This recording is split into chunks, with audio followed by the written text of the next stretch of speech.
Live. Takes ages. Hello everyone, Get Savvy Club here, Anna and Anita, and today we have with us the lovely Kevin Whelan. How are you doing, Kevin? I'm just great, thank you very much. And as I say, I'm looking like definitely a thorn between two roses today, for sure. Yeah, you said it the right way around. What did you say, Anita? The other way? A rose between two thorns. Yeah, it's weird that saying, isn't it? But thank you so much for coming on the podcast. I know we've been like you say, we spoke earlier, didn't we? And we've been in each other's like sort of circles, but never actually properly connected. There's been emails going backwards and forwards, and one being busy, then the other one being busy. But finally, we've made it happen, and we've got you on the podcast now. So, can you let the people that are listening know just a little bit about you and how you add value to the world? I guess, Kevin. Sure. So, I'm Kevin Whelan. I'm the founder of a company called WealthBuilders, which does what it says on the tin. It encourages, 95% of the population never become financially independent, and there's a whole host of reasons why that's the case. That's some stat, isn't it? That is a massive stat, and I've spent my last 30 years. So, yes, it's 30 years. Both building wealth through a structured process. Not that I knew what I was doing at the beginning, but of accumulating assets. And I believe there are only 7 assets you can use to build wealth, and that's part of my IP. We call it the 7 pillars of wealth. I've yet to find number 8, by the way. So if one of your listeners or attendees or anybody watches the recording can help me find the 8th asset, I'd be thrilled to that. And always offer a case of very fine champagne for anybody who does that. I haven't discovered in 30 years, but I've discovered 7. And here's the thing. Most people work a lifetime with their house and their pension and their investments, and they get some kind of value, but they defer everything till they're old. Yeah. They kind of most. And then they die. In the case of my father, who was 46 when he died, unfortunately, that was the very catalyst for me to not trade time for money, and to become completely dedicated and focused to building assets for a life that I didn't think might be long, because I was cut from the same genetic cloth as my dad. But fortunately, I have considerably past that age, and now probably just teach now what I can and enthusiastically share a step-by-step process that anybody can follow to get an average of between 6,000 to 10,000 a month recurring, which for most people seems to be hitting the spot. So what are the 7 pillars then? The 7? Well, the first 3 are the traps that most people fall into because they park their money. So they're latent assets. They're not really working very hard. So number 1 is the home you live in. I call that home capacity. Now, everybody can create an income from their home, but most people don't, do they? No. And when they do, it tends to be right at the end of their life when they realize they've cocked it up. So they downsize. And then that downsize or equity release just kind of creates more uncertainty, really. And this is the problem with the 95%. It's like a lifetime of uncertainty when you're old. And, just a day spending worried about money is a lifetime, because it's all pervasive. People who are worried about money never gets out of their mind. Anyway, that's number 1. Number 2 is pensions, right? The biggest source of retirement wealth in the UK. It's the hugest pot, and it's the most undervalued and overlooked. And I spend my life trying to get people to focus on what they've got, not to say go and get one, but focus on what you've got and turn it into something better. And I'll talk about that for sure. The 3rd is parked money in investing, so cash, ISAs, stocks and shares. So mostly then 1, 2, 3 have got power, but they're just not switched on. They're in first gear almost. The 4, which are exciting, the entrepreneurial pillars, I call them, the stuff of magic, where you can add value, you can drive value, you can make incredible recurring income. Number 4 is a portfolio of property, so generating rental income, which is not the same as not generating any income from the other 3. Number 5 is a business that generates recurring income, not a business that trades time for money or a service for money, but recurring income. I specialize in that. That's number 5. Number 6 is generating income from your IP or intellectual property, books, courses, memberships, subscriptions, you name it. And then number 7, joint ventures and collaborations where you get to work with other people, like you two working together, and other people working together, bringing different dynamics, different perspectives, different skills, different sums of money, and so on. And when you combine them, you can build financial independence and become financially bulletproof. So you're less reliant on one asset. So one of anything is dangerous.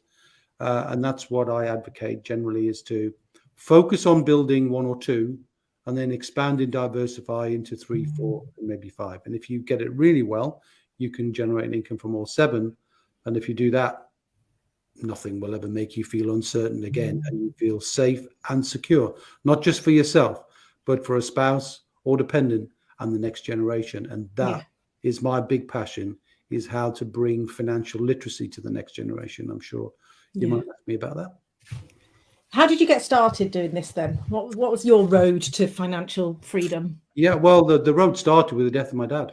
I was an economist at the time, living in London. My degree is economics. Thought I was going to be a banker. Other people might use an alternative language, but I thought I'd be one of those. And in the end, when he died, and I sort of, smart guy thinking, hang on a minute, if I go 46, this is what I'm on as a salary. This is the tax. This is the net. I can't make it.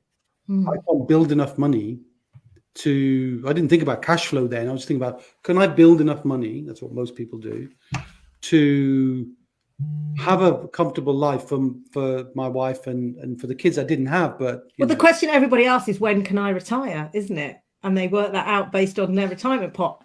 Do they need to keep working to feed that pot so that and rather than looking at it the other way around? Well, it's the opposite way around. There are 2 ways to invest money. One is to grow it in some hope of an accumulation, and the other is to build cash flow.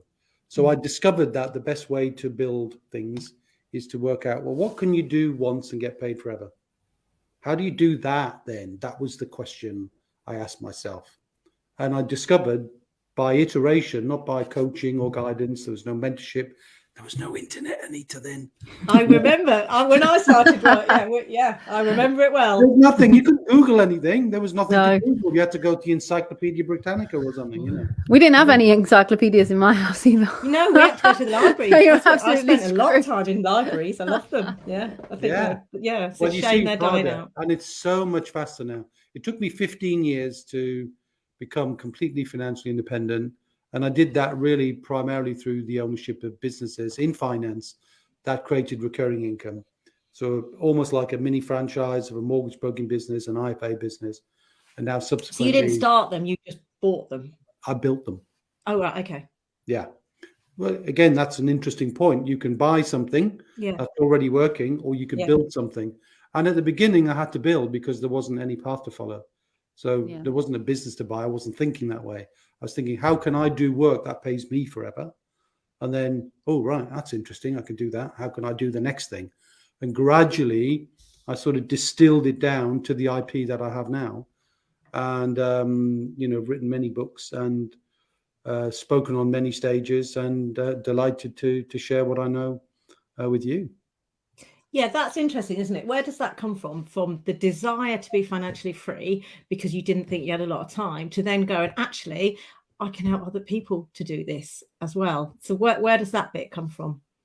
Well, that bit came from when you reach financial independence, and there are different levels of wealth, financial independence being the kind of holy grail. When you get past that and you get into abundance, where there's no amount of money you could possibly spend anymore, you switch off thinking about just building assets. You switch on to how you can share your legacy. And that's really what I do now, as I just try and teach other people. Yes, of course, there's a commercial value in a business, but anybody who meets me will know that I obsess about giving away free content, free value, help anybody for nothing.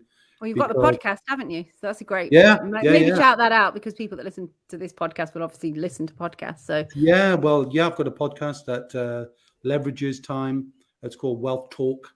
We're into just pushing up to 200 now, and we give books away. We meet people and we ask them to give books to us, so they don't have to go to the library.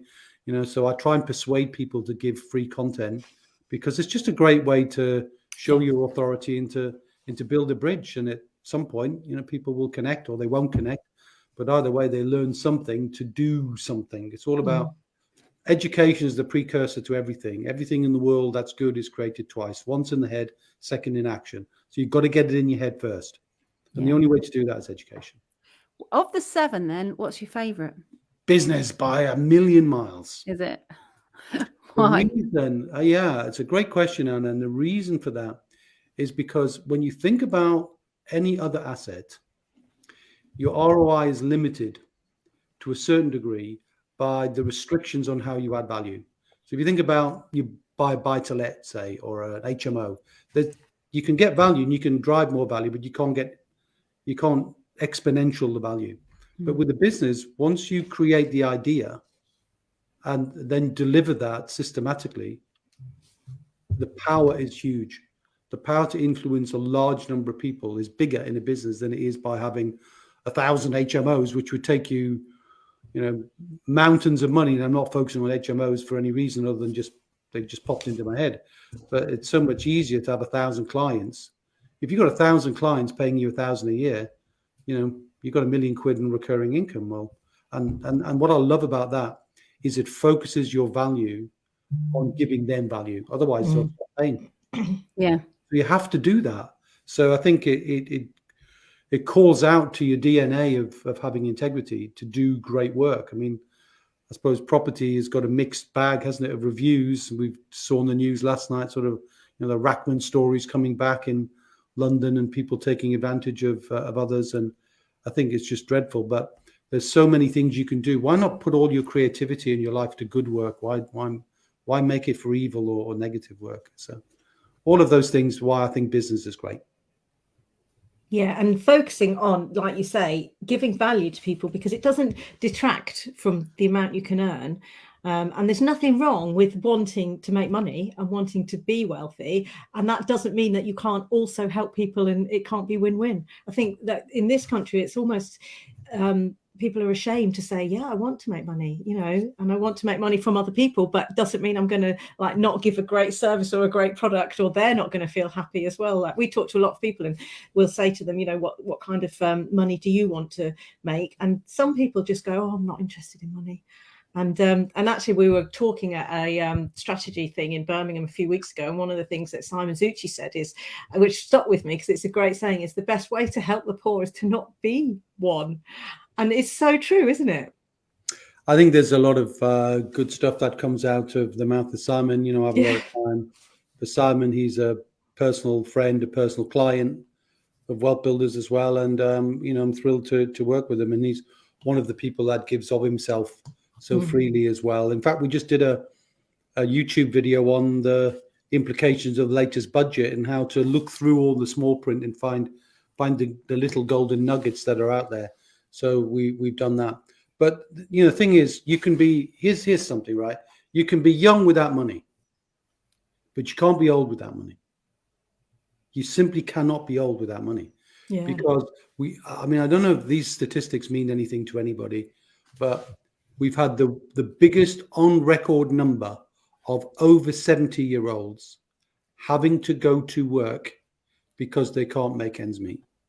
500,000 people in the UK. In the UK. Can you say in the UK, over 70 going back to work. Yeah, not because they love work, it's because they haven't got any money. So the jobs they're going to aren't probably jobs they really want to do.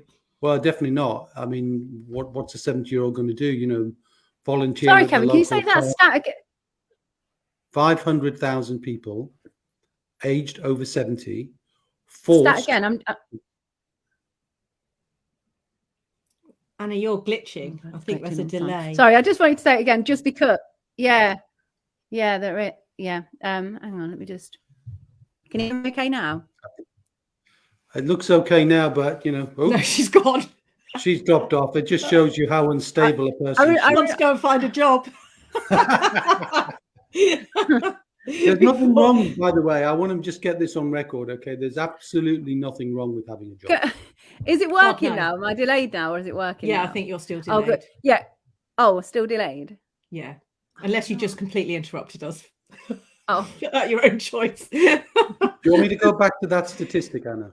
Yeah. Okay.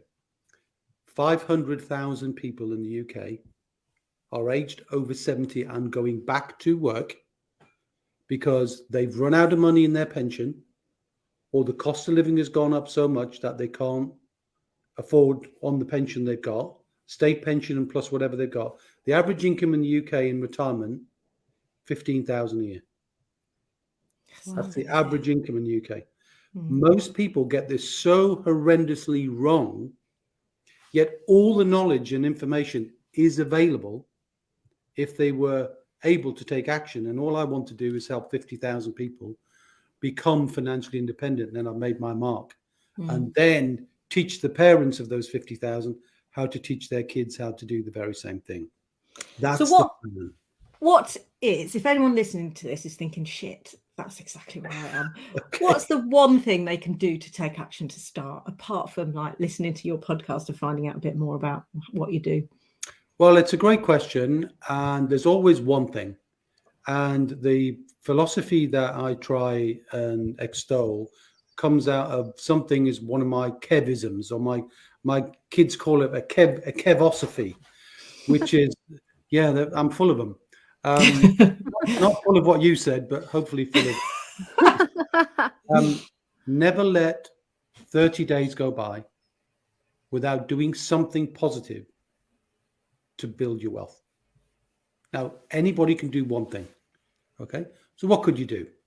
Right. You're a millennial and you've opted out of the works pension scheme because you think, no, I need the money. No, get the free money because the company will pay you. Yeah. So they'll match your payment or give you more. So do that. If you've got, do you know, here's another one, massive numbers. Here's a number for you. And I know it seems like you like a number, 20 billion, right? And that number is the amount of money floating in the economic ether, lost pensions that have just got disconnected from the people who created them in the first place, right? I'd find out.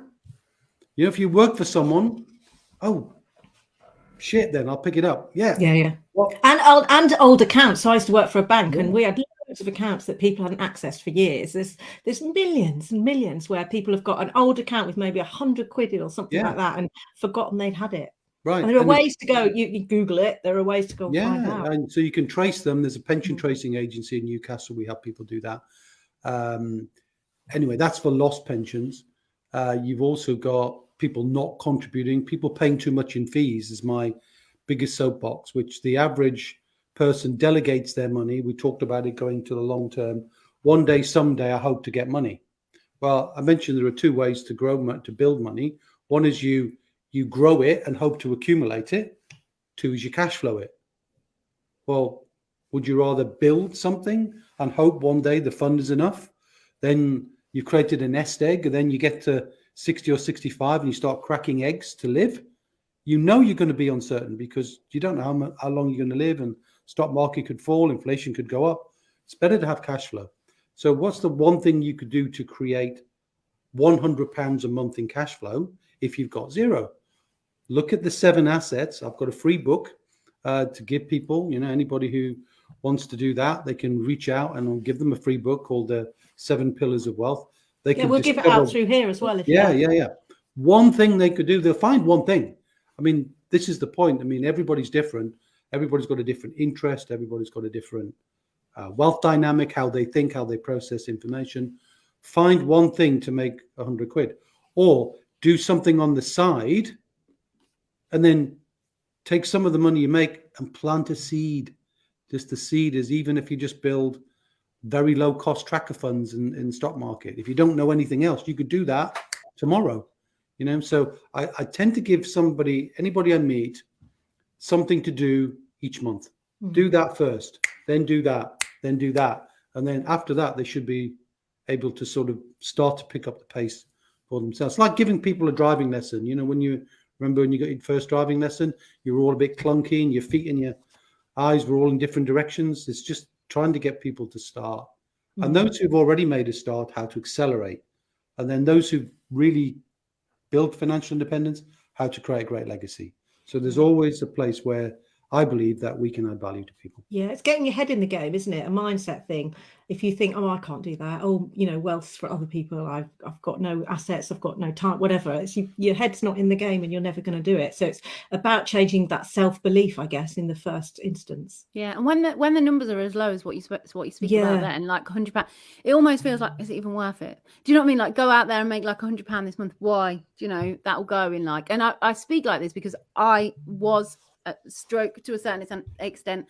I'm that person that would think, what's the point? Like what for £100? What for £100? Is it worth it? Do you know what I mean? Like, what I meant though, maybe you misheard me, Anna. I don't know, but what I meant is most people, if they're relying on a single source of income. Yeah. And if you said, right, if your income stopped because your health or something interrupted that income stream, how much would come in automatically in your life? Yeah. And for most people, the answer is zero. Right. So how do you get £100 a month?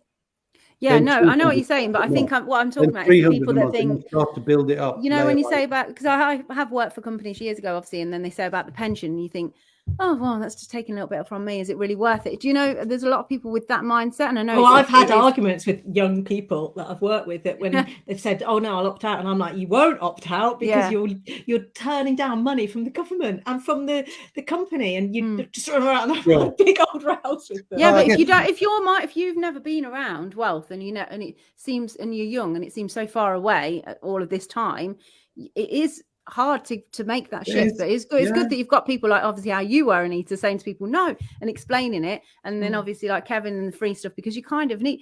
There's times that I've worked with people and then I said, oh, here's like you try and give them a book but they don't read it, and there's it's so frustrating. But you're right, and then they get to like 70 and then it's wow, they've got to continue doing a little job. The real answer is, I mean, fortunately I get the opportunity to mix and meet with people like you and Simon and others where you've already discovered that wealth is an important issue and you're just charting your own journey. And usually I can diagnose that in almost like a financial GP and look at the financial circumstances of anybody, like a CAT scan.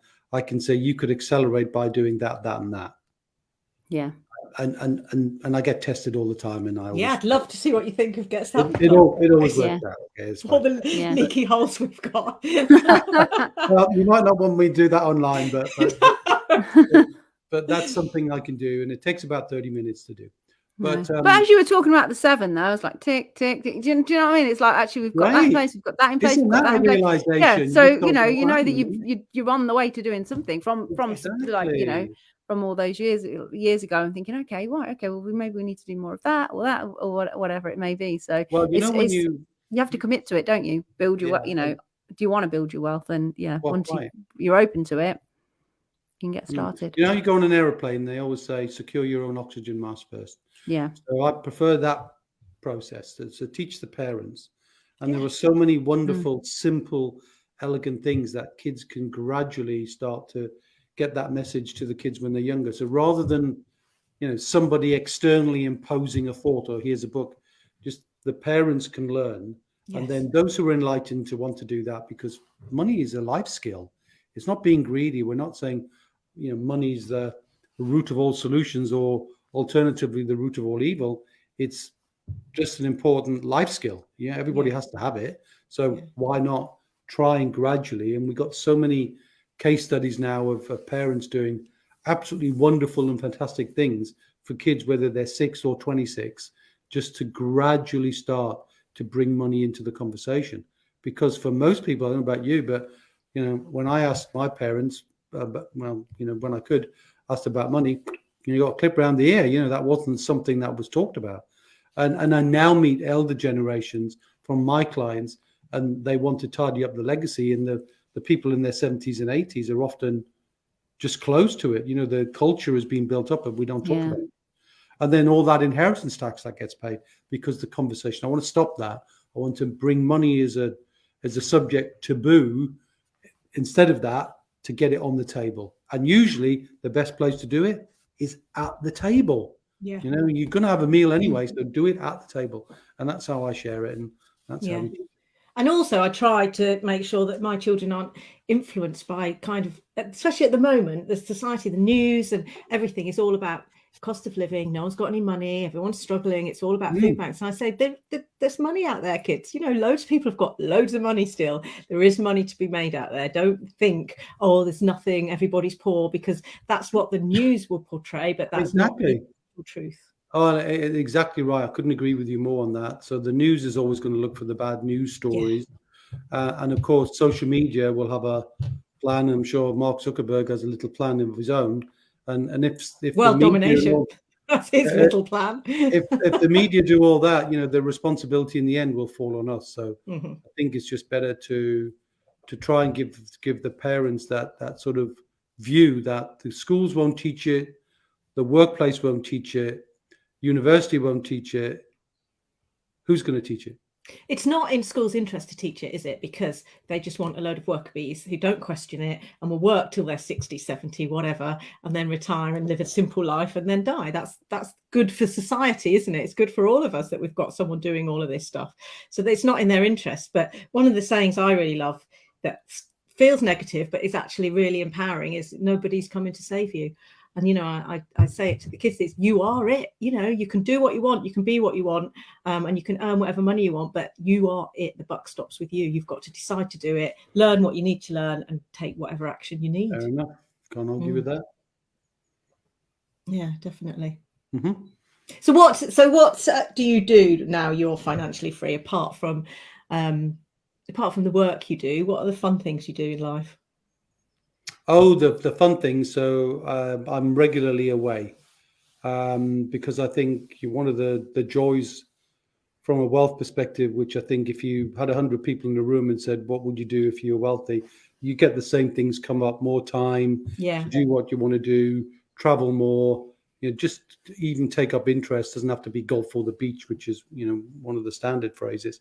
So I really love to travel, big nature, interesting cities, short breaks, long breaks. I do like golf and I do like wine. So I study wine. I love wine. So, you know, get into that. But the real pleasure now, my granddad, is, you know, is to get involved more with the family, and just moved home in order to put ourselves in the middle of our 3 grown-up kids, so that, as my wife says, they can pop in. Right. And usually it's like, can we pop in? And dad picks up the tab. But I think there's a great fun thing to create what we call family charters, which is to actually create a method by which the stewardship of the wealth you're creating as the pioneer gets passed on, so that the value of that lasts not just to the immediate family, but the ones beyond that and the ones beyond that. Yeah. So the whole principle of stewardship and charters is what I like to write about and what I like to do as well. So working with the whole family rather than working with one person to build the wealth. It's not how do you pass this on, so in 150 years they're toasting the old bugger and saying, you know, that was a Kevosophy, wasn't it? You know, as they glug back a so it makes a real difference to I think people, so. It gives me a reason to get up in the morning and to want to share the message. And I think we've used a few phrases today, and there's an interesting one from the old physics book, which is an object at rest stays at rest. So most people are at rest, you know. So I hope there's a catalyst there somewhere, and I don't want it to be a tragedy like mine. So I want to nudge people to take some action. You only need to do one thing a month. That's not. That's. In fact, don't even worry about the amount of money they make. Can you do one thing a month? Can you do one thing a month? Yeah, I can do one thing a month. Most people can do one thing a month. It's not overwhelming, right? Because often the thing is, there's too many choices, too many things to do. It looks like a big mountain to climb, doesn't it? Financial freedom and wealth building. Exactly. And I would rather try and help somebody, and not everybody's ready for it, Anna, as you already mentioned, but to spend 5 years to be independent and then never worry about money for the rest of their life, rather than spend 30 years just kind of taking their eye off the ball in saving and hoping, and then having a life of uncertainty. Freedom comes from certainty. Yeah. You can't have freedom without certainty or control.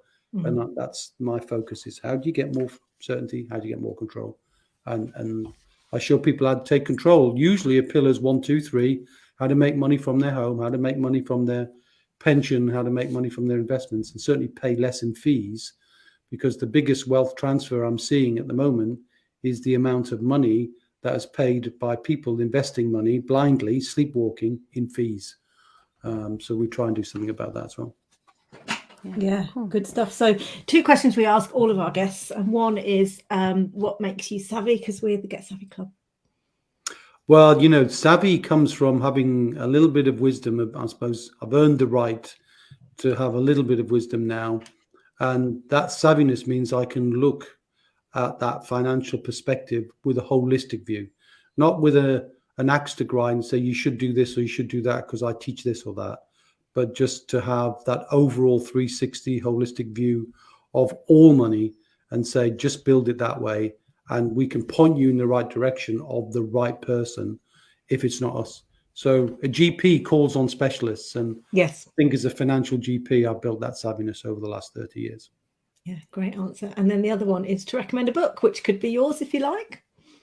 Well, get that one. It's free, right? So yes. I'm not making any money from that, and it's a giveaway.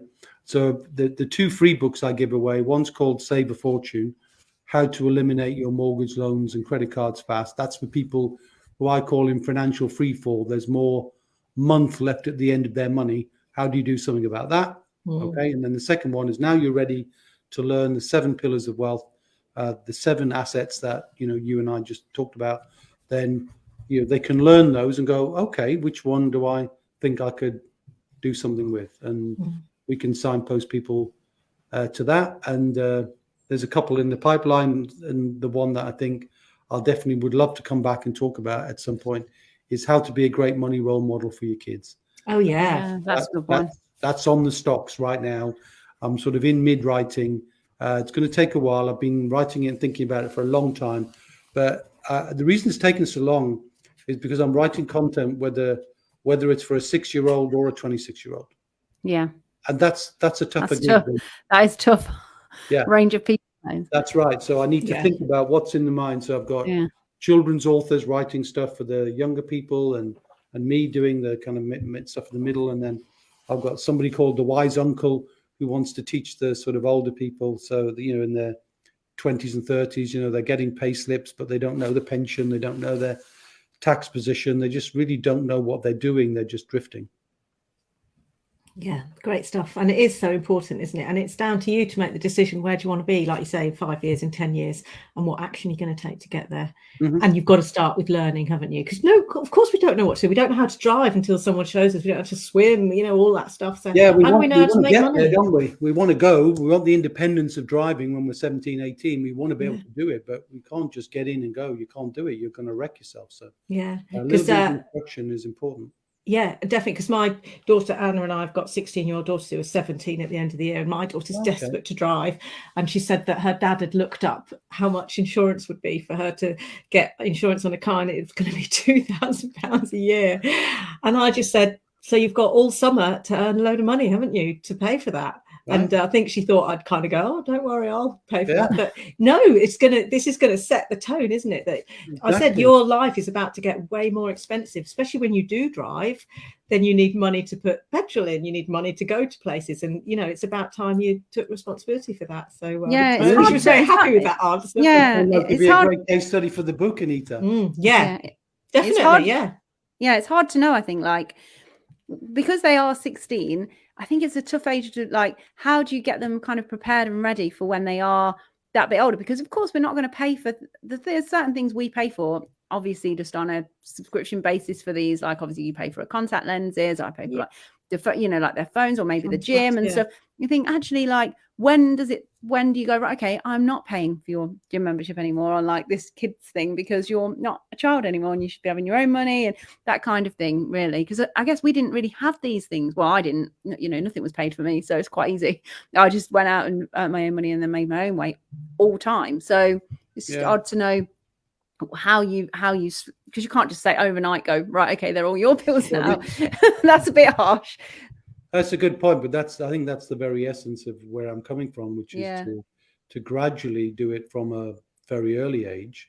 So, for example, a couple of things I might do that would be slightly different, as I would have had the 16-year-old do their own research, right? Because they've got a great skill. So not dad do it, they do it. And I do actually, because she wants her phone, our phone contracts are up in March, and every time we go abroad, her phone doesn't work because our phones are linked, and I get data roaming, and then she does whatever. So it's annoyed her because she wants to move phone contracts, and I've been telling her for a year, look it up, go and find another one. I'm not doing it. My phone works. I'm fine leaving it. So look at it. I've done that. I don't know, but it's difficult because Anna and I are both separated from our children's fathers, so it's a difficult one because then their dad, what you don't do they do, and it's not doing me any favors. That's more difficult to have the double influences because they're not always like to be aligned, just because when there's I'm not trying to generalize here, but if the kids are living with the mom and then the dad's there, the dad's often, to build that relationship more strongly, is often a gift giver and throws money at the situation, pays for things to sort of repair some of that. And there's not a lot you can do about that. However, that's the whole point about trying to educate the parents. And but we'll share some of those. And if you've got some insights into yours as yours get older and realize for themselves, the value of things, and you can't do everything. And I think they're going to be headed for colleges, universities, or work at some point, and they're going to discover that as well. So all sorts of lessons to teach them along the way. And hopefully, I'll send you a copy of the book and you can tell me if I've missed anything, because then I can. Yeah, love to. Yeah, that'd be good. And so how can, so obviously we're going to have the books and we'll put them in the show notes, but what is the best way for people to find out more about you individually? Should they look you up on LinkedIn or? Oh, yeah, absolutely. Well, wealthbuilders.co.uk is the website. You can see my name there. So LinkedIn, Facebook, whichever. And I'm more than happy to send free stuff to anybody. We've got a Facebook group as well. But wealthbuilders.co.uk is the easiest place to start. And like anything in life is you're not going to be wealthy overnight. So just start by making connections with people. Whoever you resonate with, really. And I'll resonate with some and I won't resonate with others. And that's just the way of life. Mm-hmm. But if you resonate with me and the values, because that's what's enshrined in all of our work, we'll send you free stuff. We love people to get free stuff, and we actually encourage it. So they go consume all of our free content as much as we can give them. So when they're ready, they drop into a closer relationship. And then when they're ready, they drop. So we want to be ready when they are. That's why we give so much free and they're stuff. more likely to be successful, and then you can talk about all the success you have with your clients as well, rather than not being ready.